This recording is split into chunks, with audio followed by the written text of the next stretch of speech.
Calm down, everyone. Please. Calm down. Everything's gonna be alright. My name is Greta Thunberg and I am from Sweden. If you see this video, we have been intercepted and kidnapped in international waters by the Israeli occupational forces or forces that support Israel. I urge all my friends, family and comrades to put pressure on the Swedish government to release me and the others as soon as possible. The Israeli Defense Forces have intercepted the flotilla carrying Greta Thunberg and other activists who wanted to symbolically send or deliver humanitarian aid to the Palestinians in Gaza. I say symbolically because clearly they didn't have nearly enough humanitarian aid to provide adequate assistance, but they wanted to send a message about the ongoing blockade of humanitarian aid into the Gaza Strip. Now, luckily, no one was harmed by the IDF, which isn't something that I get to say on this show often. So I guess that's a bit of a win. But the aid mission was organized by the Freedom Flotilla Coalition, or FFC. The group has been trying to end Israeli occupation and the blockade in Gaza since 2010. Now, 12 passengers, including Thunberg and French lawmaker Rima Hassan, were on board the ship. The Freedom Flotilla Coalition said the Israeli military had attacked and unlawfully boarded the Madeleine, which is the name of the ship, which was attempting to deliver aid to Gaza, where more than 600 days of war and an 11-week Israeli blockade of all aid has pushed the enclave's 2.1 million people deeper into a hunger crisis. Now, people might argue, well, what blockade? I mean, Israel lifted the blockade. You now have the Gaza Humanitarian Foundation, an Israeli and US-backed organization that's delivering humanitarian aid to the Palestinians. They're luring hungry Palestinians to these humanitarian aid hubs and then shooting them, killing them. Upward of 200 Palestinians have been shot and killed as they are desperately trying to get food to feed their families, to feed their starving children. Okay, so don't come at me with that BS organization that I think is just a way to like bait people to a specific place so they can be shot and killed. That's what I think, that's what's happening.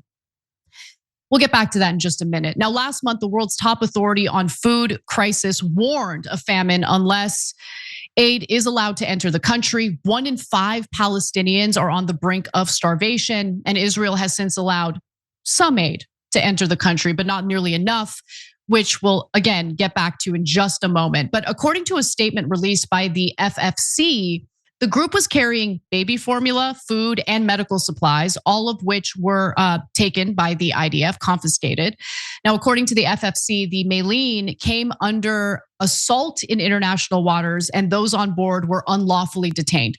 Now, look, I want to be clear. The ship was definitely intercepted by the IDF. They were not allowed to deliver humanitarian aid to the Gaza Strip.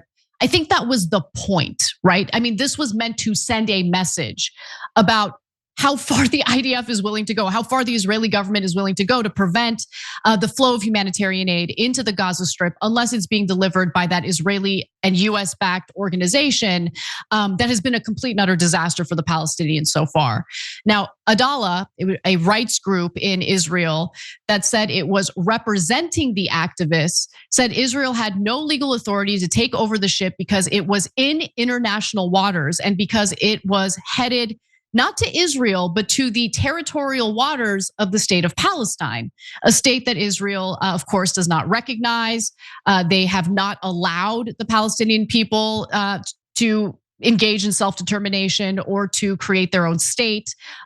In fact, the Israeli government is currently in the process of annexing the West Bank, which was not governed by Hamas and had nothing to do with October the 7th. But October 7th was what Israel decided to exploit as their justification for the slaughter, persecution of Palestinian people, and of course, the theft of their land, not just in Gaza, but also in the West Bank. Now, the FFC stated that quadcopters are surrounding the ship, spraying it with a white paint-like substance. Communications are jammed, and disturbing sounds are being played over the radio, which, by the way, can be seen in a live streamed video that was put out by the group. Take a look. Right now they're jamming our comms. They're saying random stuff just to jam our communication. Okay, they're dropping chemicals on us. They're dropping chemicals on us. We don't know what it is. Look at this. Look at this. They are. Okay, everyone take cover, please. Take cover. Incredible. I mean, look, there was a non-zero chance that they would come up against IDF fire. And I'm so relieved that didn't happen.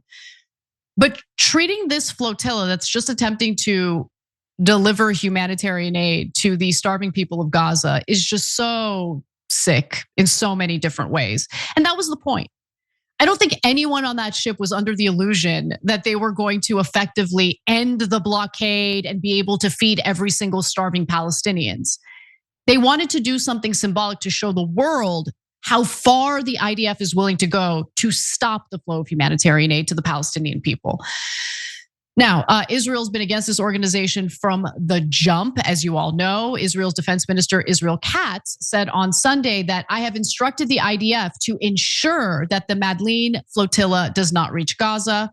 And his wish was granted by the IDF, of course. And Freedom Flotilla Coalition claims that they did come under fire by an Israeli drone attack off the coast of Malta last month. However, I want to be clear, they have not provided evidence of that drone attack or that drone was an Israeli drone. Israeli military, by the way, has refused to comment on it, which I find very suspicious. And honestly, that lends a little bit of credibility to what's being claimed about the drone attack. But again, I would need to see some evidence of that before saying that it's true. Now, according to Madleen's seizure, Israel is essentially downplaying the entire situation, making themselves out to be the good guys. They're spreading photos, where they're giving the activist sandwiches.